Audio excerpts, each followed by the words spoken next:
What if a group of self-described traditionalist Catholics decided that the Church needed a new pope and tried to elect one themselves? That is exactly the controversy now spreading through certain sedevacantist and schismatic circles.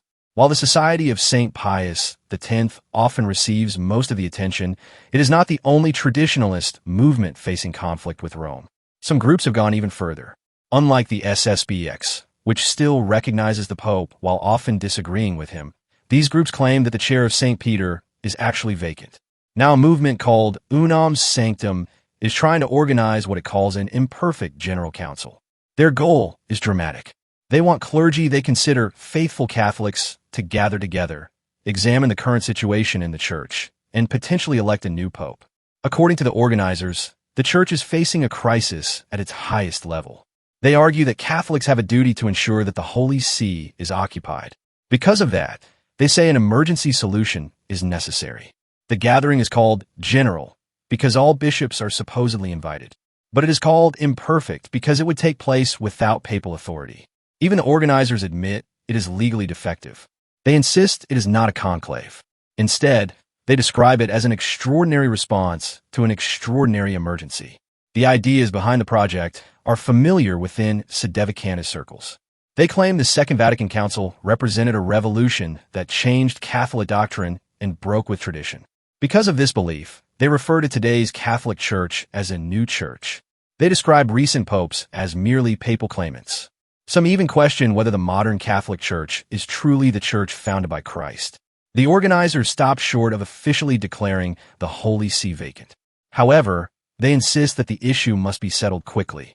And if the see is judged vacant, they believe electing a new pope becomes an urgent obligation. They argue that Catholics cannot simply wait for miraculous divine intervention.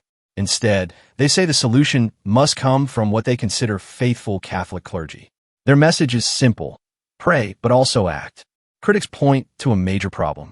The organizers appear to present their own opinions as if they directly reflect God's will. They describe themselves as the clergy who remained faithful. They claim to represent true Christianity. They identify enemies not outside the church, but within church institutions. One of the most controversial aspects involves who can participate. The organizers admit that many traditionalist episcopal lineages face questions about validity. Because of this, they propose accepting almost anyone who can reasonably claim to be a bishop or priest. Critics argue that this could open the door to numerous self-proclaimed bishops with doubtful credentials. In fact, a future pope elected by this gathering would supposedly decide which bishops are genuine and which are not. Many observers see this as a circular and highly problematic process. According to the organizers, support currently comes from 13 bishops, 53 priests, and 86 religious. Yet no names have been publicly provided. The most visible figure behind the effort is Canadian Pierre Roy, formerly a priest of the SSPX. He left in 2016 because he believed the society had become too close to Rome. In 2024, he was consecrated bishop by Brazilian Bishop Rodrigo Ribeiro de Silva, whose own episcopal lineage is heavily disputed. Researchers following sedevacantist movements say several other controversial figures and groups are also involved.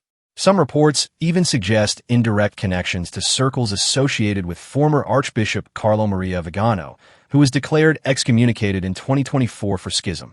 Whether this Imperfect General Council will ever happen remains uncertain.